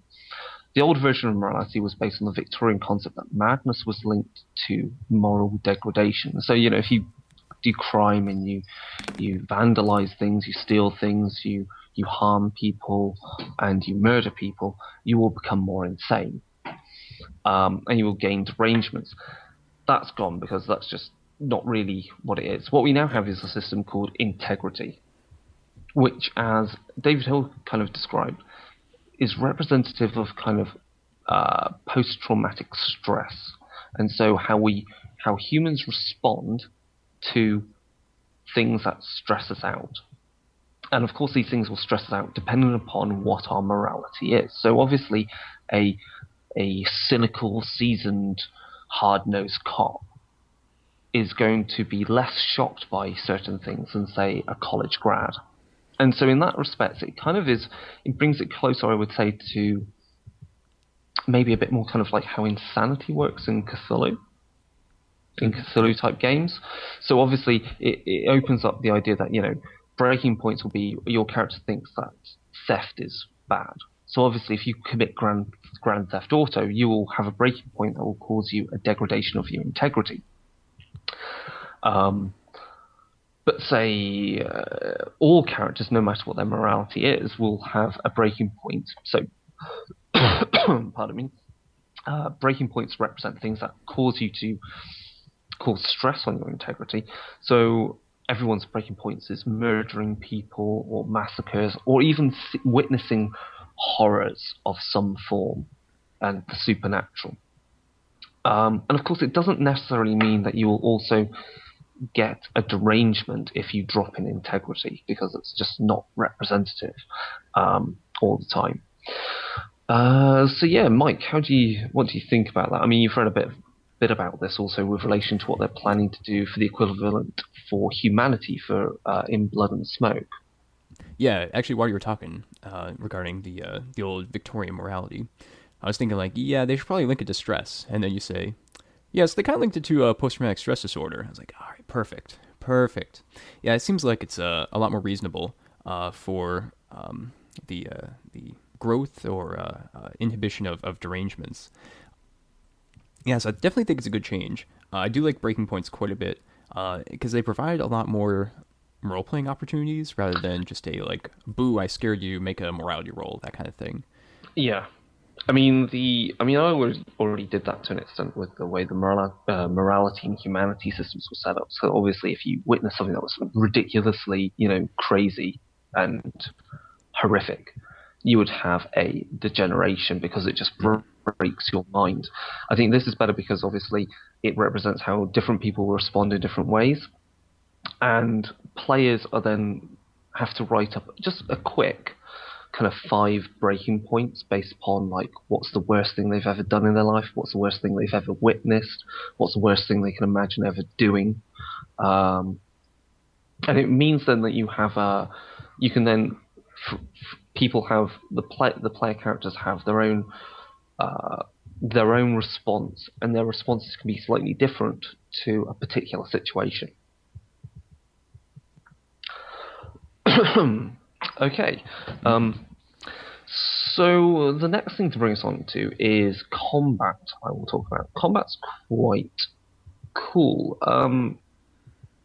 They've changed things up. I would say significantly there. Combat is pretty much the same. You get a dice pool that is then modified by your equipment, but they've now made it so that a weapon that is very... You know how basically if you wanted to deal more damage and be more likely to hit, you may as well just use a chainsaw compared to a club. And that really didn't feel right, because it just meant the person with the baddest weapon was going to hit more. Mm-hmm. So the way that's been changed up is kind of twofold. You've got weapons now have a modifier to initiative, and certain attacks have a modifier to initiative. So you can imagine that big, hefty weapons are more clumsy and slower to use. So the person with the knife may not deal as much damage, but obviously is going to act quicker. And I think that's quite an important change that represents the differences between weapons. I'm just going through my PDF here so I can cover most of the main points. That's breaking points. The other thing is that as always, you still have a defense rating, which is not rolled. But if your character dodges, and you double your defense rating, yeah, and you get to spend a willpower point, you get an extra few dice on it. Mm-hmm. So the way that works now is if you don't dodge and you spend a willpower point, you get an extra +2 points onto your defense, as you do with any static resistance trait. If you dodge, you double your dodge, you spend any willpower you want to, and you roll that as an active pool with any successes, removing successes from the attacker's dice pool. Now you may go, well, hold on a minute, that means you still want to have the biggest, baddest weapon to hit someone, right? You want the thing that deals, 5 points of damage, yeah? Added onto your strength pool. When you roll combat, you roll to hit. But your roll to hit does not include the modifier due to the weapon. Right. That is the extra damage that is dealt if you hit. Does that make sense then? Yes. So obviously, if you've got a knife and you've got a melee weaponry of 3 and a strength of 3, you roll 6 dice to hit. If you hit, any of the successes plus the damage modifier of the knife is the actual damage you do. But of course, someone may do a dodge against you.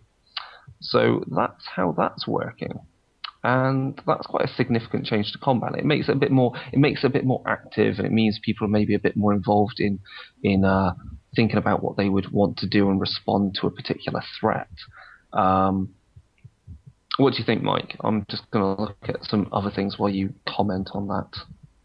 Well, I was just skimming through the rules update, and one new rule that I really like is human shields.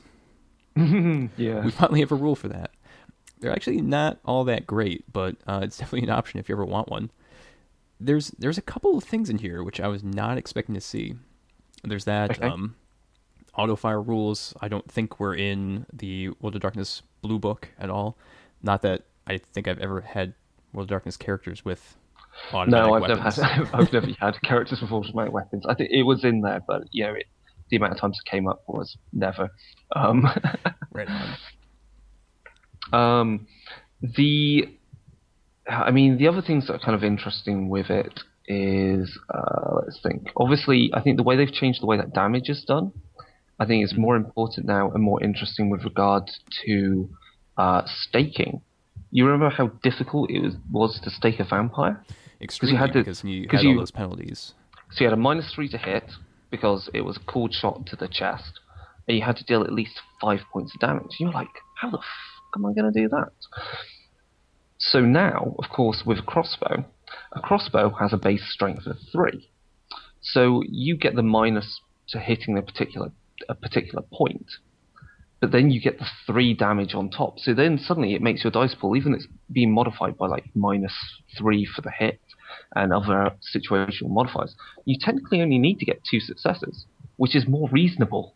Whereas before, I found it kind of, sometimes it was really hit or miss with actually, you'd hit, but you wouldn't be dealing enough damage. Whereas now, you've got those 3 dice. What would have been 3 dice are now 3 definite damage. So if anything, combat could be considered a little bit more lethal. It means sometimes it may mean people are more compelled to make use of dodge as a reaction rather than just using the static defense. Right. And of course, the initiative modifier is quite interesting. What can we say about initiative with that? Let's see. One of the things you've also got is beat down.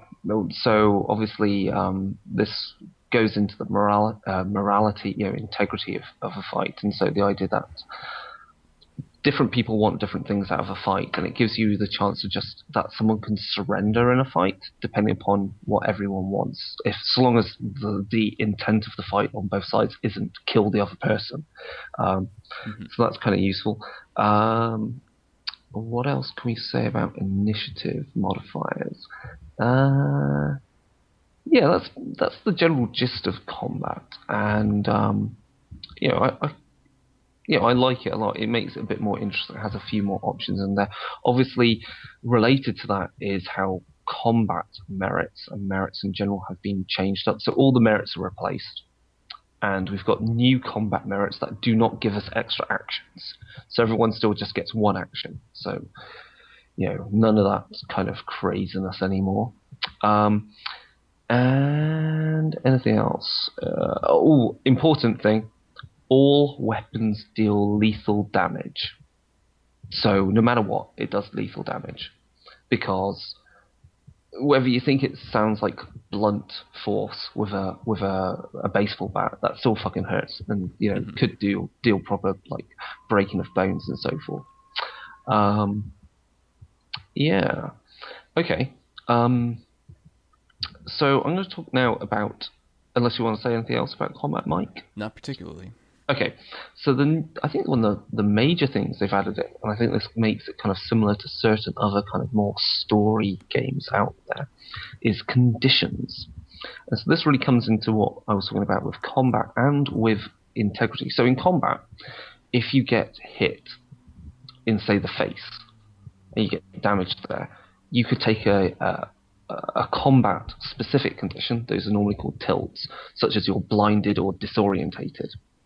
And so what that basically explains with relation to combat is they're situational modifiers, okay? Mm-hmm. Now, in normal out-of-combat roleplay, you get conditions. So what that basically means is that, say you witness something horrific happening, you could take the condition that you are shocked, and so you have your willpower is affected, and so if you see something horrifying again, you may just run away, or your skill pool is modified in a negative manner. You could also get positive conditions. So obviously, a particular spell or drug or something may give you a condition which gives you a bonus, and then with conditions, which comes with that, is you get certain extra things. You get something known as a clause, which is its resolution. So it basically tells you, if this happens, this condition is ended. And then you get the description of a beat, which we'll get back to. So conditions cover everything from physical problems, mental problems, social problems, and of course the combat-specific tilts. So they cover things like addicted, amnesiac, sleep deprived, embarrassing secret, guilt, that you're lost, you're shaken, you're spooked, and and the list that's already in the book is about 20 or so. But of course you can make them up as you see fit for your game and for the characters. So yeah, Mike, what do you think about that? Conditions, as you mentioned, are a really big story driver now, I feel. And yeah, it's very easy for you to make your own. I can't remember, I think, Chris, you might have mentioned this. Actually, this would have been a good question for Matt while he was on. We should get cards or something so you can just easily pass these out. I've already hinted at this, and I think there may be something I'm hoping something in the works that you will have, as conditions are created in the game, in more books, that we will just have them as a downloadable resource, because you want them as something you could hand out to players as they get them, because it's something easy to then track with. Now, the one thing to say about conditions is how they relate to, and as I say, conditions can be derangements. So let's talk about how conditions relate to things like dramatic failures and experience. So dramatic failures, Mike, how often did you have a dramatic failure occur in your game? You had to get like you'd be reduced down to 0 dice in your dice pool. You take the chance die. Yeah. You take the chance die, and you had to get a 10 on it, or else you fail outright. Yeah, never seen it happen, ever. No, never happened. So what you now have is the idea that a dramatic failure is a player-driven choice. So if they if they fail, they can turn it into a dramatic failure, and if they do that, they get a beat. A beat is a sub point of an experience point. So if you get 5 beats, you've got an experience point. And so beats can be collected in a number of ways. Obviously, choosing to have a dramatic failure and taking a condition, even based upon how you failed. Obviously, if you have a condition applied to you, you get a beat if you resolve it. So obviously, if you've got a good condition, one that works for you positively, and you end it because you do something that you go, well, I need to do something, but it means this condition will end. You have done something proactive in the story that means you've lost something, so you get a beat. And if you have something bad affecting you and you find a way to resolve it, you get a beat point. So what I see with this system, and some people have mentioned like, oh, well, I don't need to bribe my players to do things, but these are really just nudges to get players to be proactive in the game. Because one of the things I really damn well hate is where you get a bunch of players sat there, and in this kind of, what I was talking about, the old way of gaming, where you can have, it's very antagonistic between the person running the game and the players. Because players are worried, if I do something bad's going to happen, this paranoia. Well, now, the players have more agency in basically dumping themselves in shit. Yeah. And the reward for it is they will get some experience. Right. Well, Chris, have you ever had the situation where, you got a player who's like, I'm going to do this, I'm going to torture this guy, and they're like, oh, never mind, they're going to lose humanity for that. Yeah. This gives you mechanical incentive to go ahead with that. Exactly. Because, you would normally give, you'd normally give out a role, an experience point for good role playing if they're going to engage in something like that. But yeah, this is like, they take a condition like, either they've got integrity degeneration or something else like that. Let me just find some more about beats. Is there anything else you wanted to say, Mike, about the conditions and how you think it applies in combat? Oh, how it applies in combat? That's a good point. I think I hadn't really considered that all that much. Yeah, let me just find. Sorry, I'm just looking through the PDF. I've mostly gone all the wrong way to it. Yeah, I guess when you consider combat along with conditions, I mean, they definitely make you not play as optimally, because you could resolve a condition during combat and put your character in a really terrible situation. And you have, again, incentive to do that beyond simply a role-playing decision, which is really, I think, what a lot of story games try to achieve now. They try to kind of give you that carrot so you want to make the story a bit more interesting and create more conflict.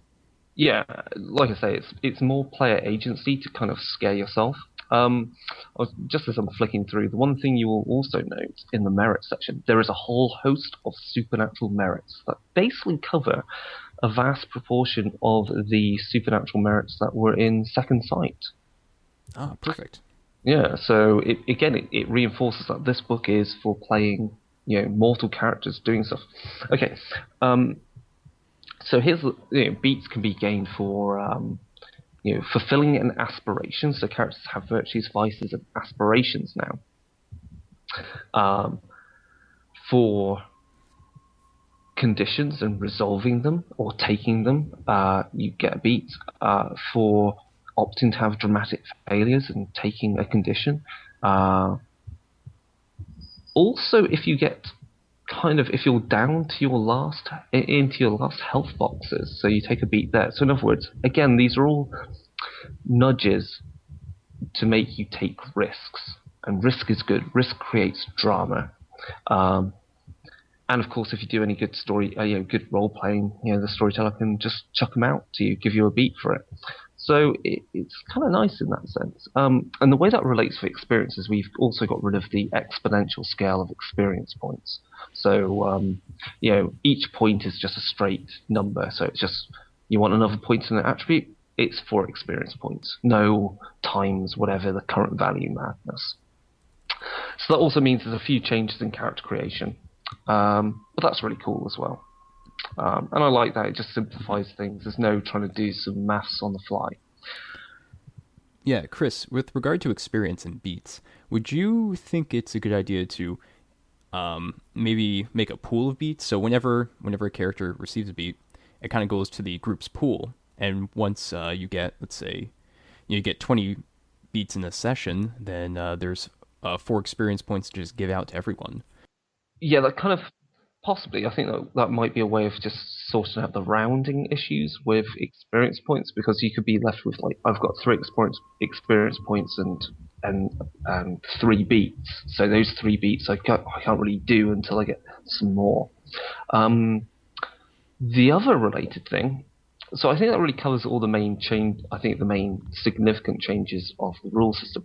Of course, the other thing they have to change a lot of, and of course they feature heavily in the God Machine, is ephemeral beings. So this is ghosts, spirits, and angels. So we get revised rules for these type of creatures, which is great, because if you want to start making use of these rules now in whatever game you're playing, this would give you a way of basically MacGyvering whichever system it is, and changing up. Say, if you just want to use the condition system, you could use it and just leave the morality trait of that game as it is, or there's ways and means that you can mix things up. So we actually now get again a look at the ranks of ephemeral beings, the states of twilight. And we get an insight into angels as well that appear in God Machine. So, we've got talk about gauntlet strength and the conditions and which allow spirits and ephemeral beings to manifest and exert their powers. And so there's kind of a flowchart of how these powers cause conditions that then allow a spirit or a ghost to then use another power to then cause a further condition. So how a demon has to slowly manipulate a person until they can fully possess them, or how a spirit has to slowly manipulate someone until they can fully claim them and absorb their soul. And that's really cool. And there's things like there's conditions with like they open a gate to the underworld, or they open a gate into the shadow. And so this also means there's a bit of you could start making use of this to modify, I think quite easily, the rules as they're printed in things like Geist and Mummy, to make use of this, of the new God Machine Chronicle rules. I was going to say something else that was kind of profound just then that I spotted as I was flicking through. Less profound is the fact that they just give us a flowchart, which explains how all this stuff works with spirits, which is definitely pretty useful. It's nice that they've got spirits in there and ghosts and angels. It kind of opens up the type of antagonist that mortals can attack against. They also talk about banes and bans against spirits. So obviously ghosts now, very low-ranking ghosts, can be affected by salt and other things that you could use to ward them away and then eventually perform an abjuration or an exorcism. So of course, there's I think I've already spoken to Matt McFarlane on Google Plus about this, but I think it shouldn't be too difficult to even modify what's presented in Inferno to start making use of these. And of course, equipment's been updated, and there's a whole host of equipment that's useful for doing paranormal things, so like a curling camera. And they also introduced something known as services. So basically, this is stuff it's not physical equipment. It's like if you need to go talk to an expert in historical stuff, you would need to have, say, Academics 3, because you need to have the right connections in order to go talk to this person to then gain a bonus to your research roles in academics to research the thing that happened back in Roman period or something. So that's kind of cool. And that relates to various things like also fixing equipment or creating things. So there's a whole load of equipment and how it works. And I think that's really... Oh no, there's one last thing. Mm-hmm. Which kind of relates to Reliquary, which is Bygones. So yes, again, they update magical supernatural tools. So that kind of links into Mummy the Curse in that respect. And they give you a whole host of these. And we kind of get our own version of Robert the Doll. We've now got Tabitha the Haunted Doll. Better watch out for that one. Yeah, and a viral video, so kind of, Ring style. So, and we get a new character sheet, obviously. So overall, I'm perfectly happy with these. So I'm going to go through the SAS I've been writing for a Google Hangout, and I just got to really kind of add in some conditions for particular scenes, and I'll be good to go. I mean, the rules changes. It sounds like a lot, and it sounds like a lot of micromanagement. I don't really see it as being too bad. It's no different to saying, oh, well, you've been hit by the club, and so you've got -2 to all dice pulls because you're stunned. You just say you're stunned, and that's a condition. You've just got to make, the moment you make, say, the appropriate, say, stamina test, or you get medical assistance, that condition, that tilt, and then that condition are resolved, and you get a beat. Right on. Yep, and then you just sling out the card, which has the rules on it, and, you got a bunch of chits in front of you, and it's basically Warhammer Fantasy Roleplay 3rd Edition. Yeah, sort of. Maybe less annoying. Right on. Yeah, so I think, Chris, since you're going to be running a World of Darkness game using the new God Machine rules, and here on the podcast, it probably seemed like there was a lot of new things to go over, but really they're probably not too difficult to use and play. Maybe in a future episode we can use a couple examples from that and just kind of discuss how things work. Yeah, I mean, I'm gonna use it for that game, and I will also be. I'm already thinking, because I'm running currently an Iron Kingdoms RPG game. So as I'm doing that, I'm thinking about my Geist the Sin Eaters game, which I want to run in future. And I will be thinking about how I can apply the integrity system, as it stands, to synergy in Geist. So hopefully there'll be... I mean, the nice thing, and I've been thinking about this, I think the God Machine Chronicle and all these Chronicle books actually reinvigorate the World of Darkness in a very different way, because I think it once more takes the toolbox approach of New World of Darkness and it offers up the chance, as people are waiting for appropriate Chronicle books to come out, to be a bit more DIY with their game, do it yourself and kind of just tinker around and go, hey, I could do this, I could play about with it. You revisit things in old books and you go, oh, I could just use that and rewrite it, and you look at things in different ways and you make things maybe easier to run. I mean, we've already spoken about this, Mike. The upcoming humanity system for Vampire the Requiem looks great to use in Vampire the Masquerade. Right. Well, I think, and this is why it was great to go over V20 a bit in the previous segment. When you look at the God Machine Chronicle, with this coming out, it's not really a new edition. Rich Thomas didn't lie to us. It's not a new edition. He's giving us new rules and a new way to play the World of Darkness, instead of just, new rules that just kind of change things, but really ultimately give us the same game all over again. Mm-hmm. So that's why I think this is totally freaking great.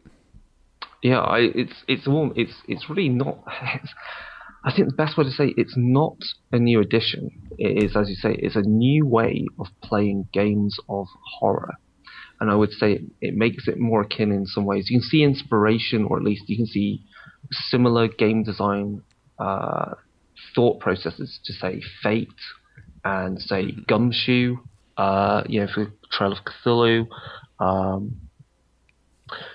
Things like that. Like, it's cool, and obviously there's going to be people bitching and moaning about it out there, but that means now we've got 3 edition wars. We've got Classic World of Darkness, New World of Darkness, and God Machine World of Darkness. So let's just have a big knife match in a cage and see who wins. Cool. Awesome. Yeah, I think that's it for this episode. All right, so we, of course, are Darker Days Radio. You can check us out at darkerdaysradio@gmail.com. That's our email address. Our website is darker-days.org. Facebook, facebook.com/darkerdaysradio. And, of course, the G Plus community. Just search on Google for Darker Days Radio, and it should pop up. Yes. Yeah, and of course, if people are interested in Cthulhu Tech, they can check out the recent Google Hangout game we did of that. That's up on the G Plus. We've got more Hangout games somewhere planned, and we have a few Darklings coming up. We've got myself and Pete will be looking at Fading Suns, the brother by another mother of World of Darkness, you could almost think in that sense. And because obviously that was written by Bill Bridges, and some of the art is similar to other World of Darkness games. And we'll be looking at Cthulhu Tech in more depth as a Darkling, having now played it. And what else we got on that list, Mike? Oh, we need to have a Wraith episode to end the season. Yeah. Okay. We'll have to figure that out. Yeah. Right, awesome. Yeah, I think that's it for the episode. We'll announce the contest next time. And yeah, that's pretty much it. Check out flamesrising.com. Matt's website. Definitely a good spot. A lot of great reviews. And with that, yeah, good night. Good night.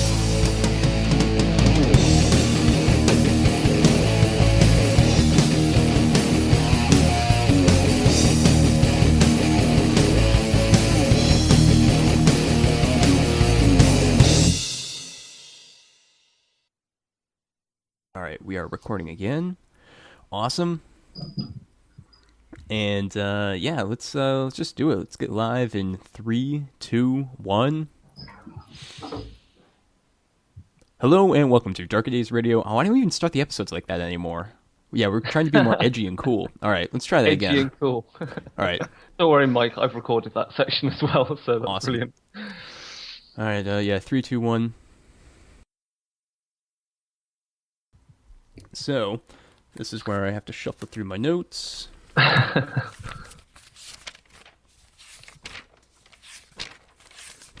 got a lot of them.